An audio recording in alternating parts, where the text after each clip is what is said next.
topics for today is you may have been constructively dismissed if ... We'll get to a few of these and let you expand on them. Number one, if your employer changed your compensation or salary, or general change, right? Yeah, general change in the terms of employment. A lot of people have heard this term constructive dismissal, but we want to talk about what it is, when it happened. It's not always obvious. Generally speaking, John, a constructive dismissal happens when the company changes the terms of your employment in a significant way, and that gives you the right or the option to treat your employment as being terminated. So if you're experiencing a change, then yes, you may be able to say to your employer, I'm not accepting that change. I'm going to treat that as a termination and leave.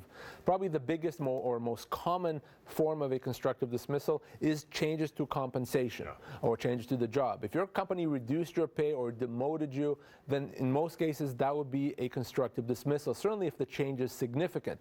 So you don't have to accept a change to compensation, and the risk of accepting that change is you may be able to, or maybe put in a situation where the company can do it again in the future. Because you accepted it. Because you accepted it. So don't let the employer do that. And if you're faced with a change in compensation, give me a call. I don't want you quitting before you do anything. Let's talk first. But that may well be a constructive dismissal. You know, it's funny, you mentioned change in compensation. Could that be not only the amount of compensation, but say you are a salesperson and you've always worked on 100% commission.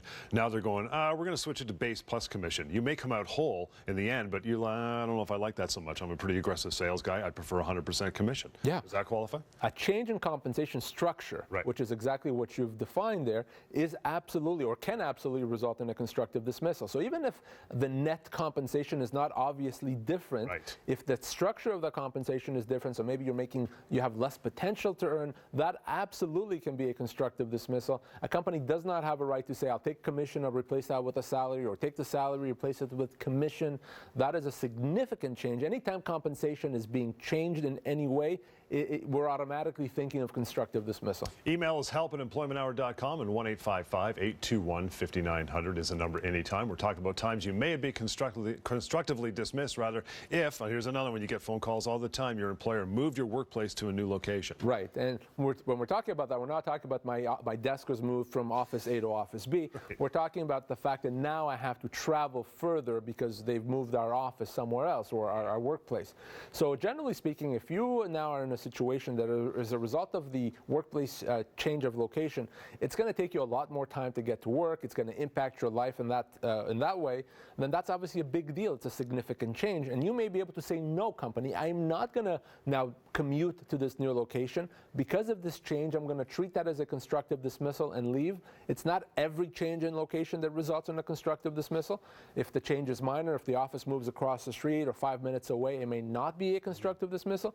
But certainly any big change where it's going to impact your commute in a significant way, constructive dismissal. So they have a bit of leeway, but if you now have to take 3 buses in a streetcar rather than just taking one, I mean, that's a big change. Absolutely. And you know, if I don't drive, for example, and I just take public transportation, well then for me, even a small move may be a big deal for me. So that could be a constructive dismissal. If you drive, for you it might not be a big a deal, so for you it may not be a constructive dismissal. So every situation is different. Another situation where you may have been constructively dismissed is your work environment has become poisoned and they're not doing anything about it. I'm thinking my mind goes right away to workplace harassment, especially in this climate, right? Yes, so workplace harassment, or an environment that's not conducive to working, is another way where you can be constructively dismissed. There's an implied term in all our employment relationships with employers that we're going to work in a supportive and proper work environment. If the work environment becomes poisoned, if the company won't do anything about it, you're subject to harassment, you've complained, and the problem is still there, it's not fixed. Now you're in a situation where it's difficult to go to work. That is a constructive dismissal. You may be able to say, no, I don't have to take this. I don't have to suffer and then go to work and be harassed. I can leave and get severance because you, company, didn't do anything, so you owe me severance. What if it's maybe, it could be a large company or a small one for that matter. What if the harassment or harasser is the boss, the guy you're supposed to report this to? Happens, right? If you can't report it because it's the very person at the top of the food chain that's the one doing the harassing, then that is probably going to be a constructive dismissal right off the bat. We can deal with that externally, get you out of there and get you compensation. That's a classic constructive dismissal. Times you may have been constructively dismissed. Couple more on our list that we'll cover here. You were demoted or saw responsibilities taken away from you. A demotion with or without change in compensation often results in a constructive dismissal. I I'm speaking right now with a lady whose compensation hasn't changed, but her responsibilities were taken away. She used to have a few people reporting to her. Now she doesn't. It's a clear demotion. So if you've been demoted, it's a lesser position. Even if your compensation hasn't changed, you don't have to accept that. The company does not have the right to do that. That absolutely, John, is a constructive dismissal. And the last one for constructive dismissal, you may be in that situation, is simply you were put on a temporary layoff. We know that one. A temporary layoff is a situation where the company says, I don't have work for you right now, I'm going to send you home and hopefully call you back in a few months. So, John, if I were to tell you I reduced your pay by 30%, it would be clear that that's a constructive dismissal. Well, a temporary layoff is a situation where I reduced your pay by 100%. That's why a constructive dismissal or a temporary layoff is a constructive dismissal. The company does not have a right to do it. If you've been put on a temporary layoff, you have the right in most cases to treat that as a constructive dismissal and leave with severance. Unless, of course, the company's done it before and you've let them do it, then there's an implied term. But if this is the first time you've been put on a temporary layoff, you've actually been terminated. There's no legal right to lay you off temporarily.